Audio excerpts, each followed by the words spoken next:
This is the J. Scott Outdoors podcast on Western big game hunting and fishing, brought to you by GoHunt.com Insider. Research faster, hunt more. Go to GoHunt.com/insider and use the J. Scott promo code when signing up to receive a $50 KUIU gift card. I'm your host, J. Scott, and I live and breathe hunting and fishing, spending half the year in the field experiencing God's creation. I hope you'll enjoy hearing about our adventures. Welcome to the J. Scott Outdoors podcast, guys. Today we have a great episode with my friend Preston Holdren, and we get to hear about Preston's hunt down in Campeche, Mexico for ocellated turkeys, and we get to hear some advice and some different things about business and how to handle certain situations from someone that is very successful businessman, and it's going to be a great episode. Before we get into that, I want to thank all you guys, my listeners, for all the support that you've given me over the last year or so, and I appreciate all the emails that I get at my email, jscottoutdoors@gmail.com. I was just gone for about 20 days hunting Gould's turkeys in Sonora, Mexico, with one of our businesses, Colburn and Scott Outfitters and GouldsTurkeyHunt.com. And our hunters were able to harvest 26 Gould turkeys. I believe 8 of them were harvested with the bow and the rest were shot with a shotgun. And that's the most turkeys we've taken in 1 year. Prior to that, we had an awesome hunt in New Mexico. I took my nephews and Dar took his boys and Hunter Haynes, and we had a great hunt in New Mexico, harvested 7 birds with our friend Jeremy Gugelmeyer of SagebrushHunts.com. Awesome time out there, and it's just been a fantastic turkey season, and I've got some great news. I actually got back from Gould's turkey hunting in Sonora, Mexico, and my wife says, why would the Department of Wildlife in Utah be charging your American Express card $800? And guys, I have drawn an archery elk tag in the state of Utah. I had 16 bonus points, and I'm pumped to get in the elk woods myself and have a great time chasing bulls and getting to see that country up there in Utah. So that's exciting. The Arizona deer and sheep draw deadline is coming up June 14th. Over the next couple weeks, we are going to be talking about Arizona deer and the different units we're going to be talking about, and breaking down the Arizona sheep applications, talking about all the different units as non-residents and residents, and hopefully you'll be able to pick up some tidbits, and it will help you on your application. I want to apologize. Apparently the audio in episode 143 with Chris Denham, the publisher of Western Hunter and Elk Hunter magazine, was not up to par. We are taking steps here to make sure that that doesn't happen again. Like I said, I apologize, and I thank you for your patience. I received a few emails on it, and we're going to see if we can not have that happen again. I recorded this episode with Preston Holdren prior to turkey season, and Preston's just a great guy. He actually came on a Gould's turkey hunt with us last season in 2015 and was able to get a couple really nice turkeys. I want to thank you guys, the listeners. I want to thank the sponsors, Wilderness Athlete, Phone Scope, Utah Hydrographics, Outdoorsman's, Western Hunter and Elk Hunter magazines, and of course our title sponsor, GoHunt.com Insider, for their support. And you guys remember to contact these companies, use the J. Scott promo code, and you're going to receive discounts. You're also going to hear different commercials throughout these podcast episodes talking about your specific discounts with these companies, but I really appreciate their support. I'd appreciate it if you guys would support them. So If you guys would like to follow along our adventures, and this is the first podcast episode that you've listened to, you can follow along on Instagram at JScottOutdoors. My associate Dar Colburn at Dar Colburn on Instagram. Hunter Haynes has been guiding with us. He's Hunt Haynes on Instagram. And you can follow along our website, jscottoutdoors.com, our Facebook page, and our YouTube channel. I just put up most all of the turkey hunts from, in the process of putting all of the Gould's turkey hunts from 2016 up. I've got a bunch of hunts. I've put the New Mexico turkey hunts up already, and I'm actually headed to Colorado. So I'm going to be back at my place there in Colorado on the banks of the Roaring Fork River. We leave here in the morning, and I'm excited to get up there and get my boats, get the rafts all ready. We've got pretty good snowfall this spring, and it looks like it's going to be an average to maybe above average snowpack, and so I'm looking forward to fishing some runoff, getting up to the Green River and maybe catching some cicada hatch, and of course the green drake hatch there on the Roaring Fork River. And hopefully it's going to be another great summer. I'm going to be getting ready for my archery elk hunt in Utah, so we'll have a lot to talk about over the next couple months. So let's get right to this episode with Preston Holdren. Utah Hydrographics is in the water transfer printing service, and they are open to whatever you can dream up. Choose from a wide range of camo patterns, designs, and colors. Whether it's guns, bows, tools, rifle stocks, vehicles, steering wheels, fenders, dashboards, paint guns, fishing rods, cups, tripods, watches, knife grips, helmets for a local sports team or for your motorcycle, picture frames, mailbox, animal skulls, you name it, they can probably do it. Utah Hydrographics loves taking things that are general looking and turns them into something that looks fantastic and eye-popping. Give them a call and see what they can do for you, and receive up to a 10% discount by using the JScott16 promo code. Visit them at utahhydrographics.com or on Instagram at Utah Hydrographics. Whether you are interested in elk, deer, antelope, bighorn sheep, or moose, Western Hunter and Elk Hunter magazines will bring the adventure to your mailbox.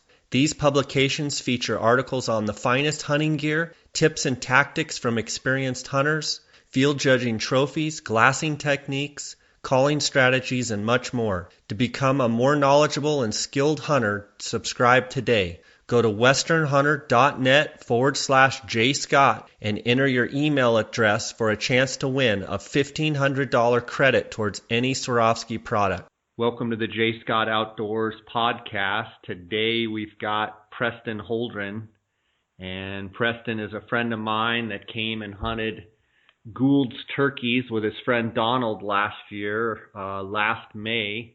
And Donald and Preston were able to complete their Royal Slams, and we had an unbelievable time. And then Preston and Donald also just went to Campeche, Mexico, and completed their World Turkey Slam and got their Ocellated Turkeys. So we've got a lot of things to talk about today. Preston, how you doing? I'm doing great. Thanks for having me, Jay.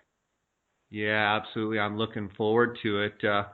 Preston, you have many businesses and you wear many hats, but why don't you give the listeners a little bit of a bio on you and what you do for a living, and then we'll dive into the turkeys. Yeah, of course. Yeah, so I'd say my most recent business that I'm in is I started with my dad about 3 years ago. He made some money for himself in the consulting world, and we took some of his money and started investing in private companies and making it and more in the tech space around apps and virality, meaning how things go viral. So we've been doing that for about 3 years. It's a family business, so it's my dad, my two brothers, and myself. and it's great. I wouldn't trade it for the world. And we've also started a company called Garland Animal Wellness that is in the deer protein attractant space, and that's just kind of a side project that we're really interested in. It doesn't make much money, but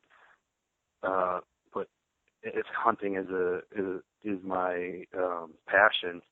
It's kind of something that's come out of us just investing in private companies.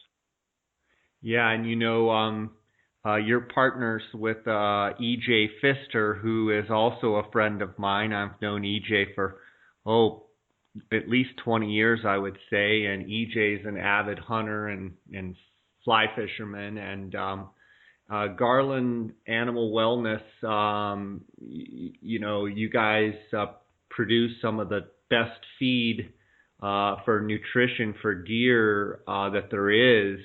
Tell me a little bit about how that process works and how that company, has come to fruition and how successful it is. Yeah, so I would say it's almost 3 years.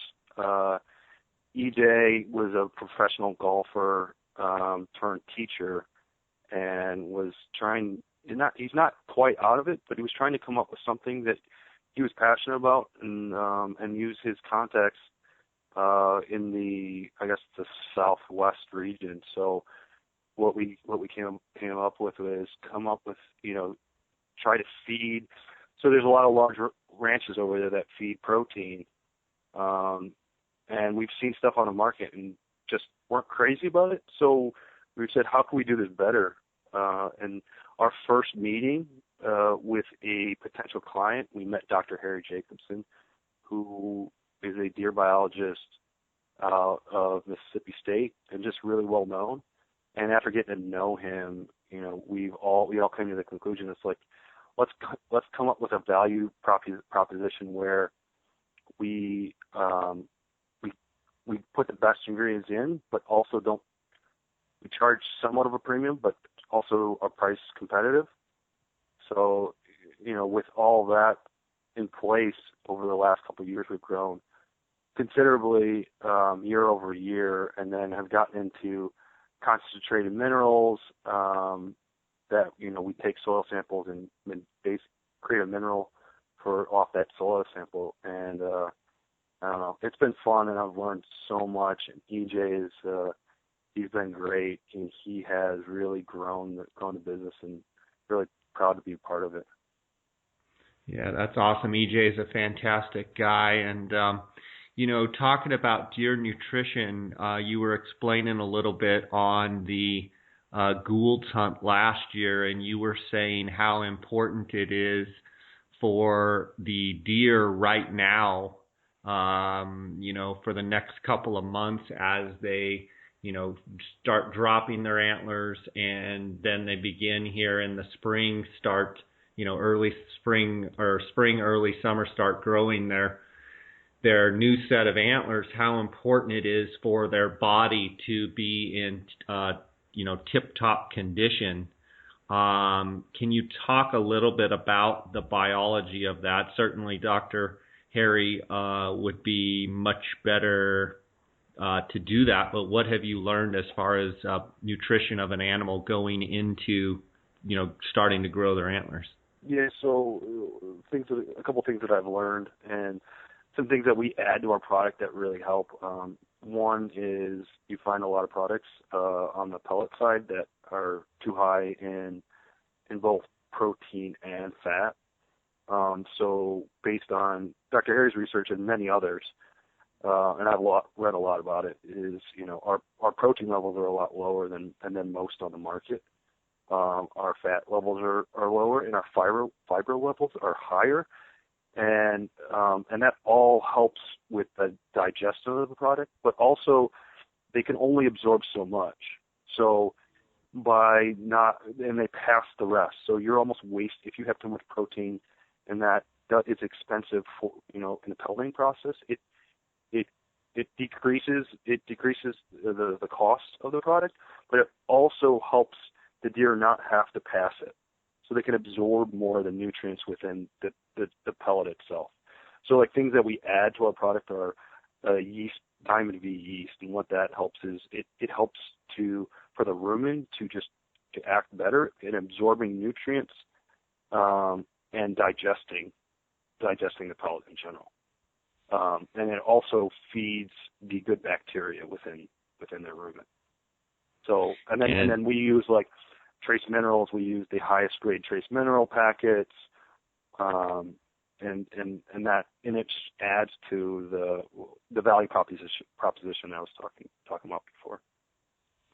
So your clients are people that have large properties and they're very interested in having their deer reach their maximum nutritional capability, and so your clients are those that deer management and nutrition of their deer is very important. How do you see the trend of those types of people that want the highest quality deer on their property? How do you see that trend going?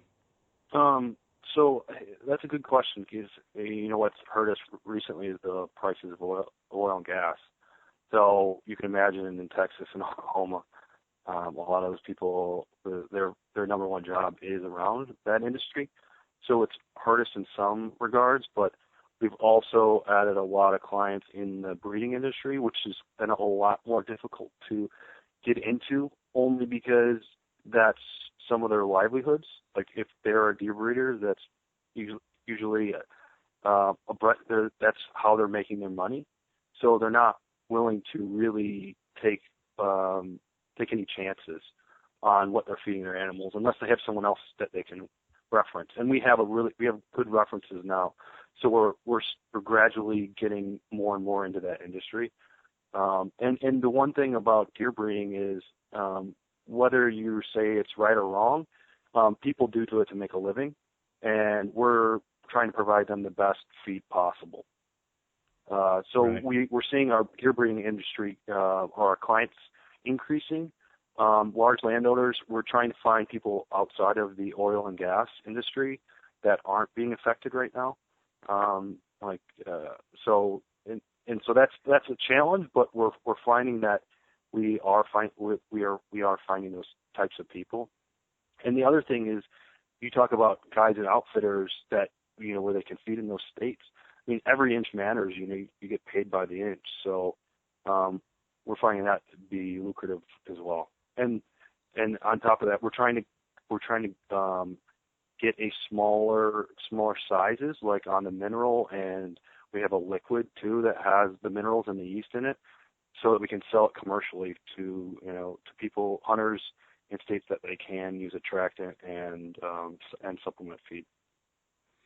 Yeah, absolutely. And you have had lots of people that have been feeding your stuff, and they've seen the health of their animals go up, and which in turn, would you agree, usually goes straight into their antlers. If their body is healthy, if over the last couple months and going into these critical months here, if their body is healthy and they're not depleted after the rut and what have you, they're able to hit the ground running, so to speak, and grow maximum capacity out of their antlers. Yeah, I 100% agree. And the one thing that Dr. Harry would say is, you can feed them all you want, but if the fat's too high and the fiber's too low and the protein's too high, you're going to create a couch potato. You're going to be feeding them cupcakes, and it's kind of like feeding them cupcakes and junk food. And it does affect their antler growth. Even if they look big, doesn't mean that they're healthy. And it's trying to create a healthy animal, and like a racehorse. And then if that body is in the right condition, everything can go toward the growth of the antlers will be next. So, and it's not just, don't think of it just as bucks. It's does too. They'll give birth to healthier fawns.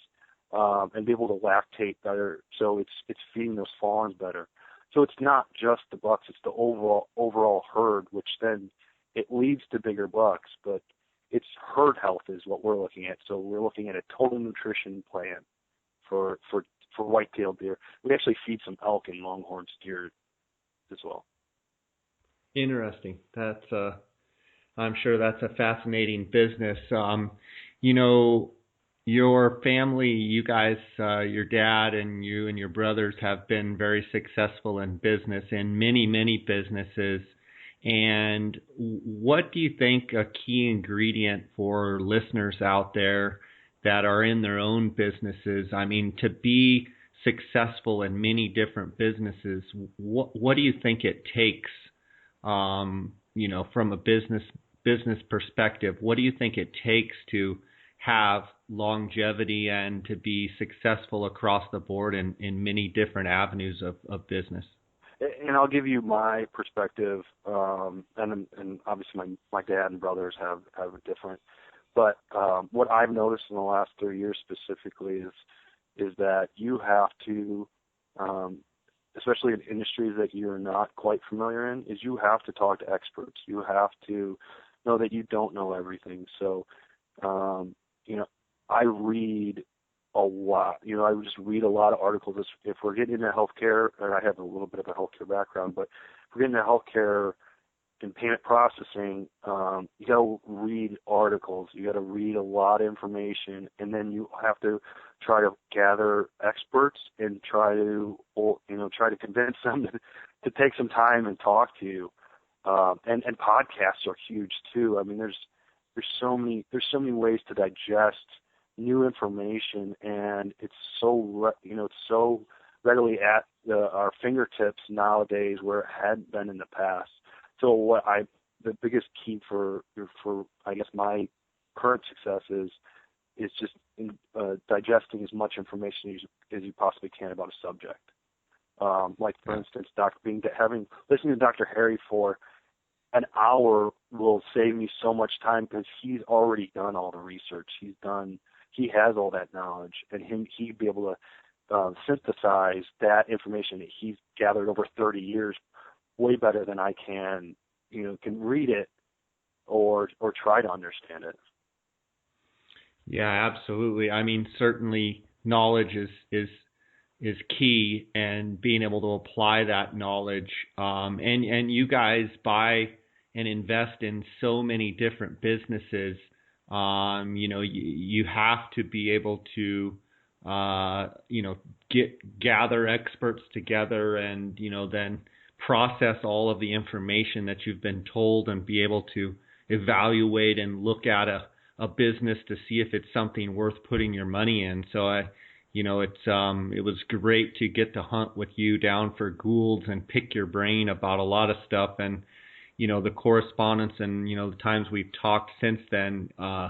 It's always a pleasure to kind of get inside your brain and kind of see how your process works. And I know you take your business savvy and strategy. You approach your hunts and you approach the gear that you use kind of in the same way. You're an analytical kind of a research person like I am, and you try and dot every I and cross every T, and it's have you always been that type of a guy and wanting to, if you do something, completely dive in and know everything that you can, learn as much as you can about it?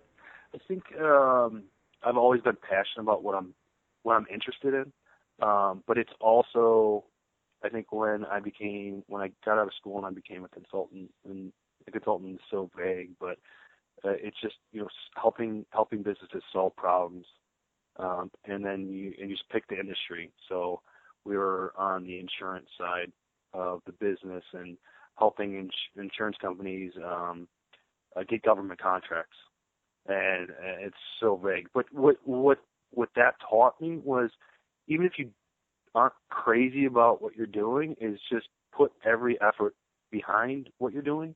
And you're always going to learn something. And the great thing about consulting is you'll be on a project for a few months, maybe a year, but eventually they'll put you on a new project and you'll have to solve a new problem. And I was talking to my youngest brother recently, and he's he's just in our current business. But I just told him, I said, I consulted for 8 years with some really smart individuals, and they've taught me so much about how to take a problem and try to solve it. And that passion that they had to just solving a problem, no matter what the industry or what the problem, has then made me more detailed. Even though I was detailed about my passions, but even when it's not your passion, you have to apply that to your daily life, to things that your wife wants you to do around the house. It just, it helps you to stay organized and get tasks done in a quicker manner. So you have things, so that you're able to do things that you're really passionate about more, more often. More often. Yeah. Yeah. And correct me if I'm wrong, but the business that you're in and investing in other businesses and, investing your money, a lot of times you find a diamond in the rough that has, is riddled with problems, but it just becomes a situation where if you can figure out how to make these companies more efficient, you can all of a sudden invest in them and turn them into a company that turns great profits and watch your investment, continue to grow. Is that correct?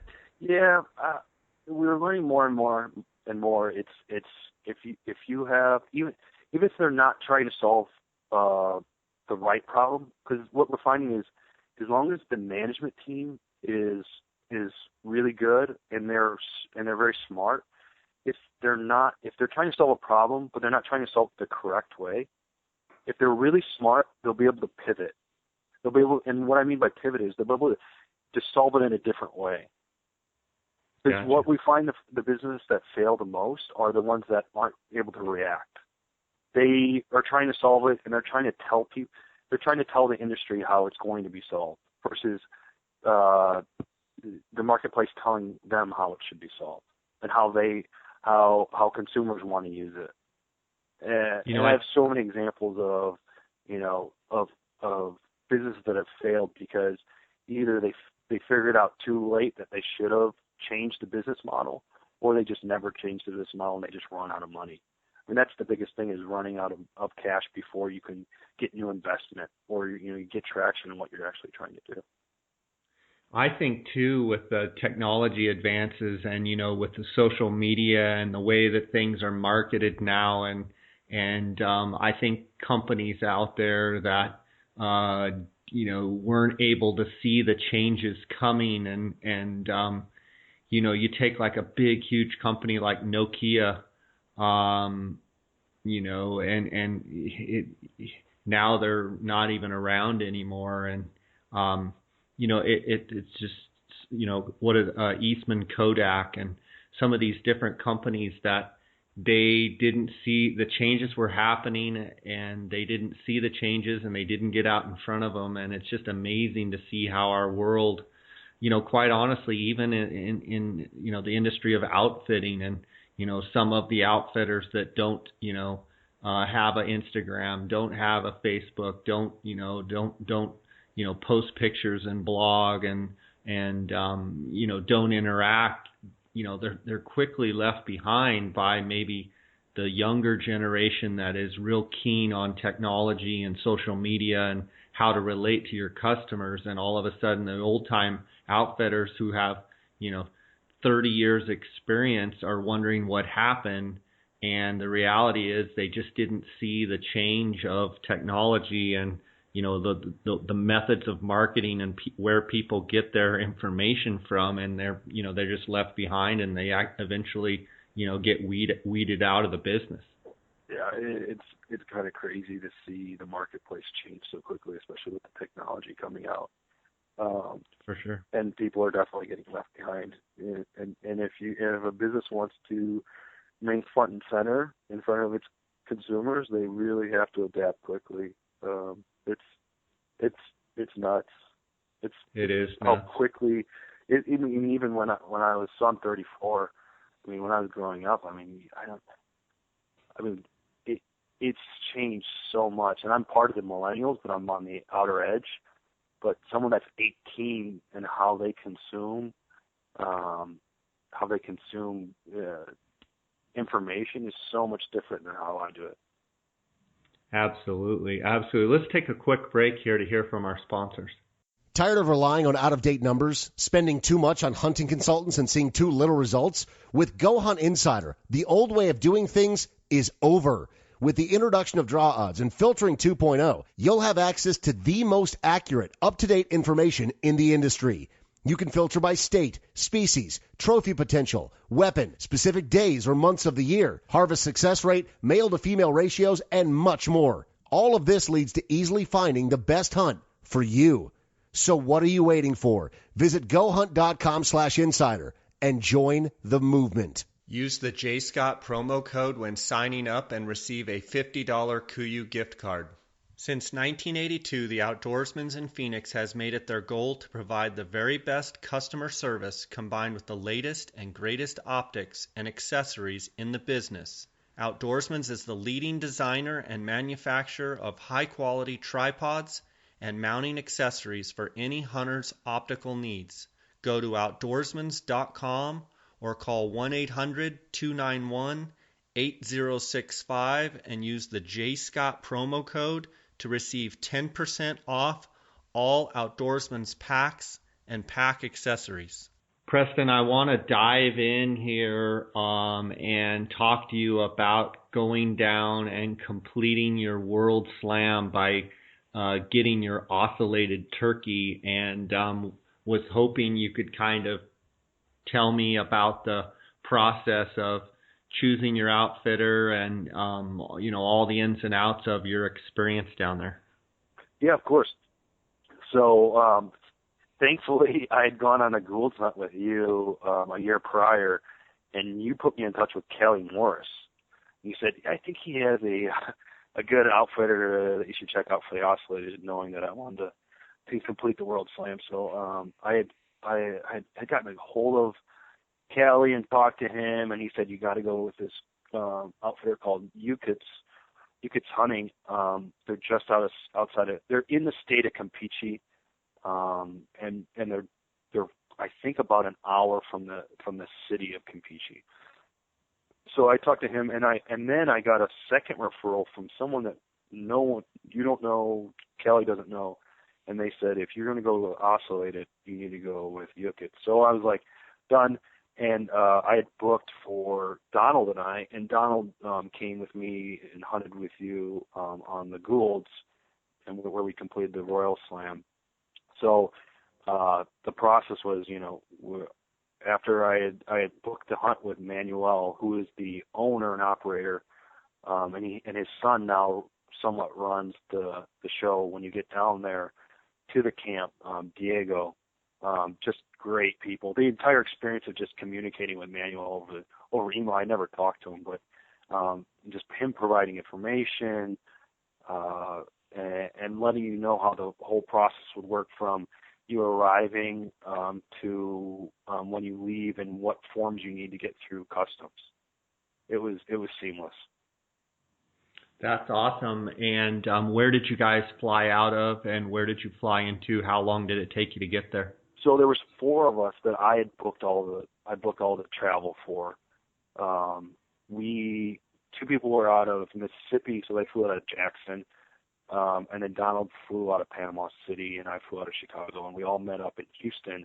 There's one flight a day from Houston to Merida. I keep on wanting to say Merida because that's how it's spelled in English. But anyways, Merida, and that's so you fly into Merida and you get picked up right from the airport. You go past customs, and there's someone waiting for you right there. And they then we picked up one other passenger who was on the same flight as us, because there were 7 in the camp at that. So we're 4 of the 7. And they drove us to the hotel. So we stayed at a hotel. We stayed at a hotel that night, ate dinner at the hotel. I think we landed about 7:30 p.m. and we were at the hotel by 8:30. And then they told us they'd pick us up at 8 a.m. the next morning. And there was 2 other individuals that had landed the day before. So next morning they picked us up and we headed to the camp. and it was about 3 hours. After 2 hours, they stopped at a gas station for some drinks and for us to use the restroom, and it was only an hour from there. And once we arrived, it was quite amazing. It's a compound in a small Mexican town. And once you walk in the compound, it's like they're like tiki huts. I mean, it's just really well kept. I mean, you'd be amazed. I mean, you see pictures on outfitters' websites, and these matched up, if not better than what you saw on the website. So what were your temperatures like, Preston? Let's see. I'm trying to remember. I mean, it was what Callie Morris told me specifically. He said, hunt in February, because once you get into mid-March / April, he said it gets unbearably hot. So we were in between 65 and 75, maybe 80 during the heat of the day. But you're hunting in the morning for a few hours, and you're hunting in the afternoon, starting at 2:30. Gotcha. And so when you arrived, it was midday? Did you guys get an afternoon hunt in that day, or how did it work? Yeah, so we left at 8, so we got in around 11:30. And as soon as we arrived, we met all of the staff. So they had like 3 cooks, they had someone that cleaned the rooms, they had 2 bartenders, they had a bar, a pool table, darts, music, they had a TV. We watched some movies a couple of afternoons. So we got there at 11:30. We met everybody, and then we went and shot the guns at 12:30 to make. They brought out targets, and then there was guides. So everyone had their own guide, and so every guide had their own gun. So when we went out and shot targets, which was maybe a mile or 2 away from the camp, you met up with your guide. They introduced you to your guide, and then he gave you the gun when it was time for you to shoot. You shot at 30 yards, and they showed you that the gun was shooting all right, and make sure you were on target. And once everyone went through that, we went back, and that was probably 1 o'clock. Ate lunch, and then we headed out for our first hunt at 2:30. So we hunted that same day. So you had an afternoon hunt your first day. So prior to talking to Callie and a bunch of other hunters that have hunted down there, the old way of doing it was hunting in the jungles and shooting them off the limb, shooting roosted birds. But from what I understand, they've got these big agricultural fields, and you build little blinds with machetes and stuff, and then you kind of sit and wait. Tell me about how the actual hunt went down, and kind of what you were expecting, and how it was different or how it was similar to what you thought. Yeah, so you're exactly right. Manuel told us the story. He was there on like the first day and then the last day. But one of the days he told me a story of how he had come down there and hunted 13 years ago. And you're exactly right. He hunted off the limb.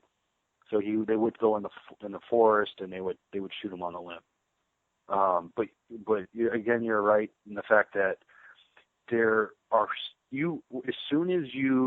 as we turn, I think probably an hour from Merida, there's huge ag fields, and it's mostly sorghum. Not sure why it's not corn, but it's the vast majority of the ag fields are sorghum. And just to ask you a question, sorghum is is that for cattle feed? What is sorghum? So yeah, that's a good question. We use a lot as bird feed.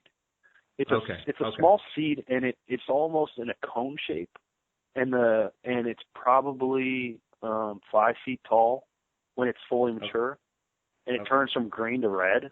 It's almost like a reddish color, and there's tons of seed on each plant in this cone shape. And I have an interesting story about how that kind of plays out with the ocellated later. But and there's just so much of it. I mean, the field I hunted. So I'll tell you. I'll step back and tell you how my first hunt went and that afternoon. So we left at 2:30. Everyone gets in their own. Every outfitter guide has their own car, and the guns are in the lead guide's car. So you all go, I think it's about 40 minutes, 35, 40 minutes to where you're going to hunt. And so we all head out and, outside this town, and you go on some gravel roads, you go on some dirt roads, and you're just passing these huge fields as you go. And then, and the lead guide who I was with, stops as people turn off and they give him the gun, because he must have like a permit of some kind, to carry the guns on the major roads or whatnot. But anyways, we got to where we were going, and it was so neat because you got forest, and you got these almost rock roads, and you're going up, and they don't speak much English, the guides don't, but they're the people in camp do. But he was pointing out Mayan ruins as we were going onto this private property, which is kind of blew my mind a little bit. I didn't even think about that, but I guess the Mayan ruins are everywhere in that country. Wow. But we come down this hill, and we come to this giant field of sorghum. You wouldn't have expected to see it. Like how big? I think it I don't want to overestimate it, but it seemed like it was like we got to a middle point, and it was a mile to the left and a mile to the right, and it was probably 500 yards wide. Okay. But it just seemed like it went forever, and it could have been bigger, it could have been a little bit smaller, but that's the field we hunted the entire week. There was four. Which I found out later. There's 4 different flocks of ocellated that use that field in different places. Sorry about that. Because they come from these big forests, and they come to that field to feed. Gotcha. So he parks his truck, and we walk down the edge of the field, and we come up to a blind.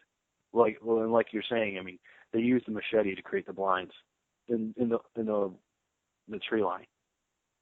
And he had already created this, so we walk in, and before then we sit down and get all our stuff ready, put face masks on, and he brings out a video camera and kind of shows me a video from a couple days earlier where they shot a bird in that same spot.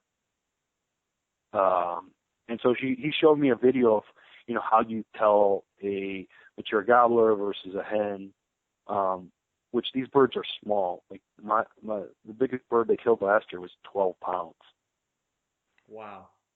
And so they're tiny, but their wingspan is the size of a regular turkey. And I've never, what's cool to see is these turkeys fly. I mean, they get up like they're a quail, like a small bird. It's nuts. And one thing they do, I wish I had it on video camera so bad, is they'll be feeding in the field, in the sorghum, and they'll all get up at the same time, but straight up, like 20 or 30 feet, and they'll come right back down. Like it's almost like they may have seen something. One of them may have seen something. They probably do something. Like doves on a grain pile, when they get spooked, they kind of fly up and then they fly back down. Right, but in the group, they're in unison. It's the neatest thing I've ever seen, and I only got to see it once. Some of the guys got to see it more than once, but man, it is just neat to see. So I would imagine with the field that big, you're probably thinking in your mind, how are we going to get birds to walk by us when they could walk anywhere in this field? Correct. So did you have decoys or anything? No decoys at all. It's just they seem to like certain spots over others. Like we were in the corner, in one of the corners, and he showed me the tracks. Looked at the tracks, there they were, and we didn't see anything that night. Didn't hear or see anything. Yeah, and they don't make any, they don't really even make any noise right now. Like they're flocked up. They don't start the breeding until I think mid-March is what they said. So we didn't. They were still all flocked up. So the gobblers are with the hens. They were just big groups. Like some of the guys saw groups of 75. I saw 2 groups of like 25 or 30, maybe a little bit more. But yeah, they're just big groups. Okay, so you and Donald were together, or did you go separately? No, everyone was separate. Everyone had their own place to hunt, which was neat. How did how did Donald do on his first night? Did Donald get? No, only one person got a bird the first night out of 7 people. Okay. And he was done. And so the rest of the days he was just, every time we would come back to camp he was drinking and just hanging out, sleeping in. He said it was a great vacation. But anyways, and so then everyone came back, and no one really saw any birds the first night, except that one gentleman. But he only saw one bird, and he killed that bird. And I think it had 1.5 inch spurs on them. They don't have a beard, but they're just the most gorgeous colored feather. You know, their feathers are just gorgeous. Like green and copper. And the pictures were unbelievable of your birds. The coloring is just amazing. Let's take another quick break here, and we'll get back into how you got your birds. Have you guys heard about PhoneScope? PhoneScope is a privately held company that makes custom-molded, precisely engineered smartphone digiscoping adapters. Photographing wildlife has never been easier. Take digiscoping photos and videos from your smartphone and share them with your friends. PhoneScope stands behind their product with a 100% money-back guarantee. PhoneScope is the future of digiscoping. Get yours now. Use the JScott16 promo code and receive 10% discount on all purchases. Check them out at PhoneScope, that's PhoneSkope.com, or on Instagram at PhoneScope. Wilderness Athlete is committed to improving the health and quality of life for the outdoor athlete by providing field-tested, scientifically validated nutrition and sports performance products. Check them out at wildernessathlete.com and use the JScott promo code to receive 10% off any order. All right, Preston, so you wake up the next morning. What time do you wake up? And are you out in the dark, or what are you doing? Yeah, so someone comes and knocks on your door at 4 a.m. and you get picked up at 4:30. And then with the 35, 40-minute drive, you're there a little after 5 o'clock. And it's still dark, and I can't remember. I wasn't really paying too much attention to the time, but you still had half hour, 45 minutes before it got light out. And I didn't see anything again. We sit in the same exact spot we did that previous afternoon, and we didn't see anything. And about 8 o'clock, we got up. Well, he got up and he walked. He said, "Let's follow me." And so we walked. So we were at an end of a field, but there was still probably like, let's say 75 yards to the other side, because it looped around. But if you cut straight across, it was about 75 yards. So we went through the sorghum, and when we got about 10 yards from the other side, a pile of them just took off. So they were literally feeding 75, 80 yards away from us. And you couldn't see them in the sorghum. Couldn't see them, couldn't hear them. They're just quiet.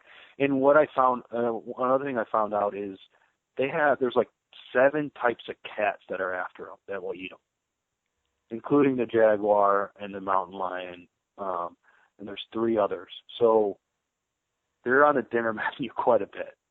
And I think that has a lot to do with them, the way they flew up that, they fly up 20, 30 feet to just see what's going on.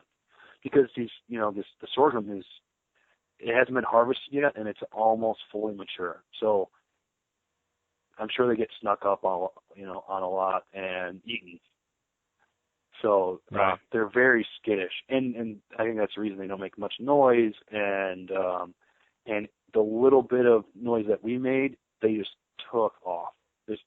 He didn't have a shot. But we found a new place that they were feeding, and he said they'll come back, and so we built a new blind right there. What is it, 100 yards from where we were sitting before. And that's the blind we came back in the afternoon, but they didn't come back. So now you've gone the night and the first full day and no shots, no birds. Right. Well, you spooked them. And everyone had killed at least one bird by the time the third hunt. So I'm counting, a morning is a hunt and an afternoon is a hunt. So by the third hunt, everyone had shot a bird. Except for you. Except for me, right.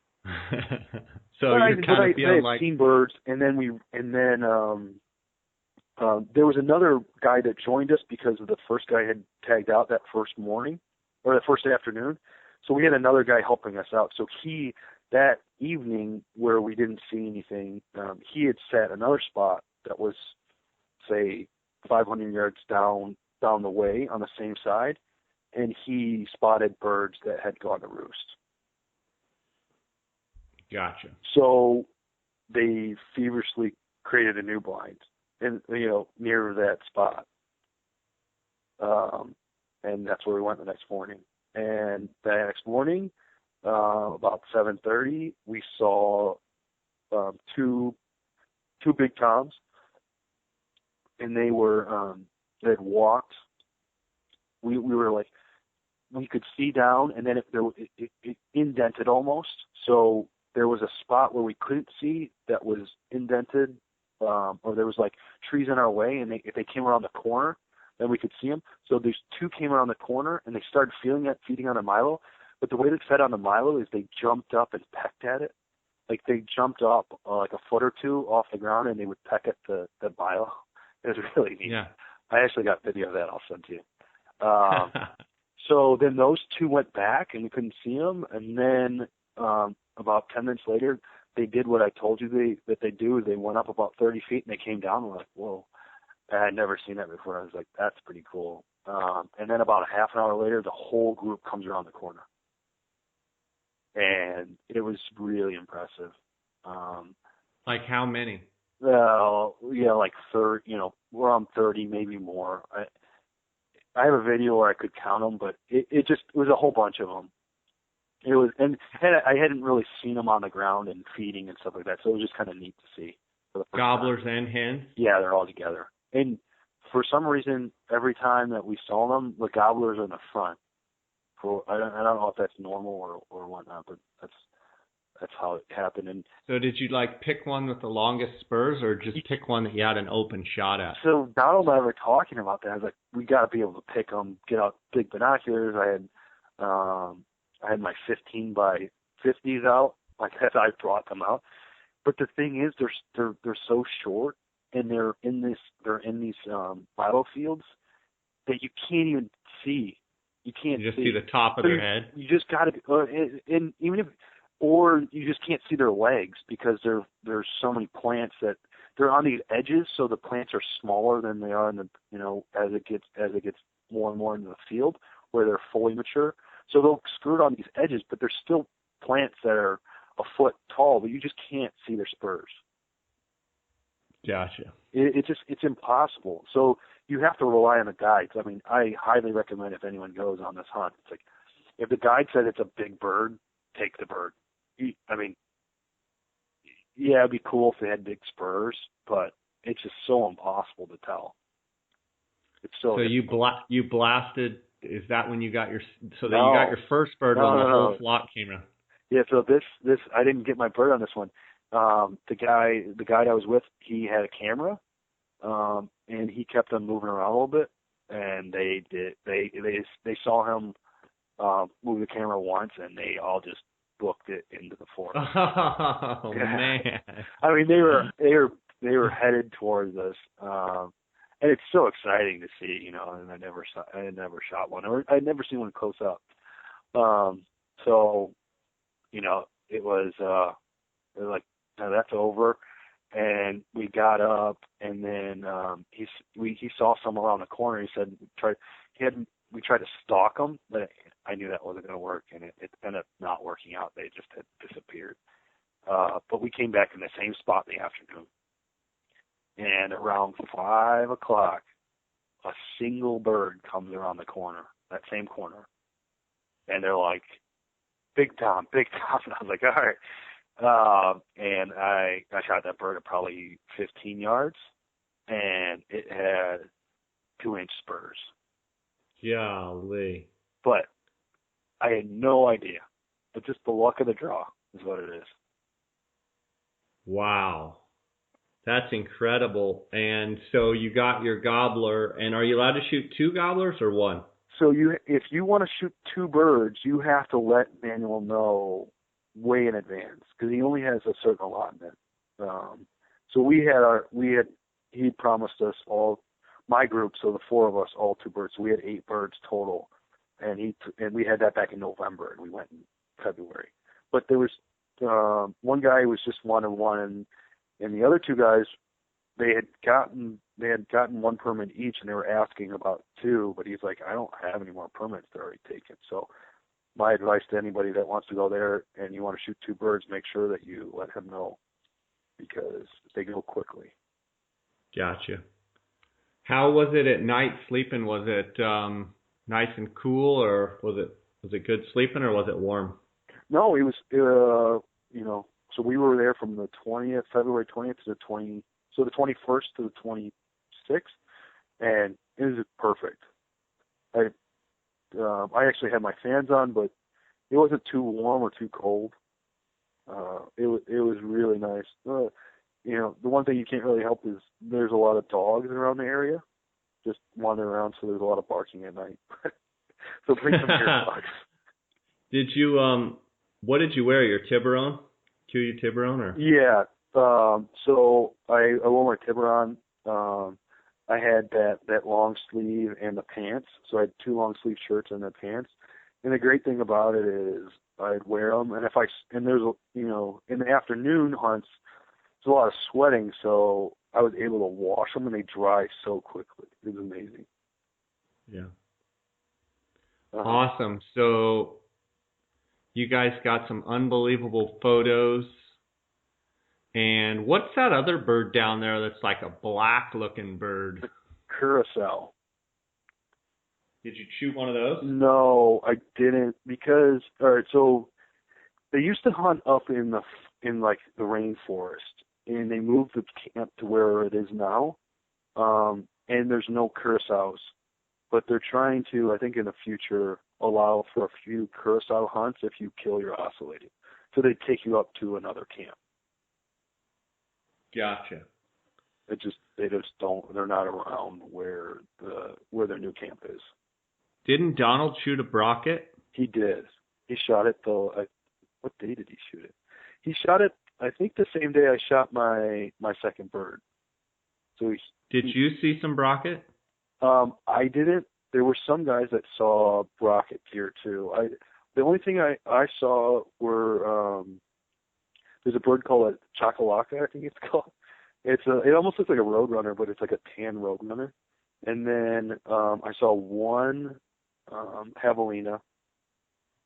I think that's it. But my guide had video of a jaguar. He had filmed like a few weeks prior to us being there. Wow. Yeah, like up close. Wow, that's cool. Yeah, very cool. That's cool. So you completed your World Slam, and that's a heck of an accomplishment. So now, what are you going to do for turkey season this year? It's like once you complete your World Slam, do you go back to just turkey hunting, or what are you doing? I was asking Donald what we do, so I've killed all my first birds with Donald, and I said, what do we do now? Because we completed our World Slam, but we also completed our Mexico Slam. So that's where you kill did. Your Gould, your Ocellated, and your Rio in Mexico. I don't know. We're trying to think of it. I'd love to go to Africa. I mean, it's not related to turkey hunting, but I've never been, and he has, and I kind of want to. He said he wants to go back after a buffalo, and I wouldn't mind tagging along, or go on a moose hunt or something. Or what we were talking about is a coos hunt with you. Oh man, it's fun.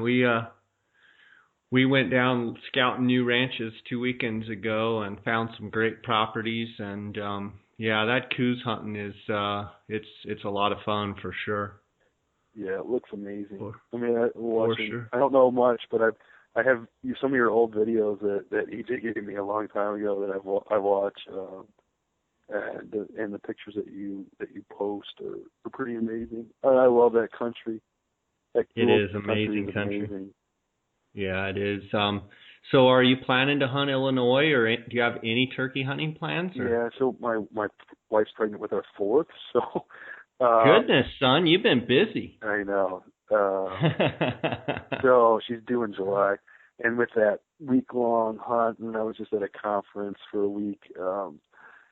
She's got me on lockdown, but I have 2 permits in Illinois. I have one for Calhoun County, which is near Pike County on the Mississippi, and then I also have a public land permit where it seems like if I go there and I walk into a certain spot, I hear birds, and I've killed one every single time on the first morning. So, knock on wood. When does that start? April? My hunts, Illinois does a weird thing where they have 5 separate seasons. They're about a week long each for a total spring season. So I think I'm on the 3rd week, which is the 20th or 22nd, I think it starts. So, gotcha. I mean, and I got invited to go on Osceola hunt, but I'd love to, but I just can't. I can't. Not this year. They'll push it back to next year. You're out of time. Yeah. But it was worth it. Yeah, that's awesome. Completing your World Slam. That's there's some guys that do the World Slam all in 1 year. Man, I think that would be a marathon, wouldn't it? Yeah, when I was going on to try to complete the Royal Slam with you last year, I tried to do a single season Royal Slam, and I didn't get past the Osceola. Yeah. You got to have a lot of time on your hands because those birds just sometimes don't cooperate.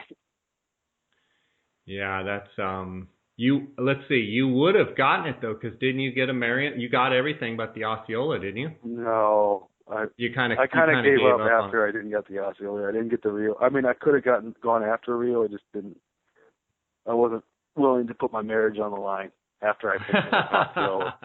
No, but and I missed that Marion. So not only after we left you, Douglas, we went to Chama, New Mexico, and we went after the Merriams, and he got one, and I missed one after hiking 7 miles on a public place. I mean, it was the most amazing thing I've ever done, but I wish I would have killed that bird.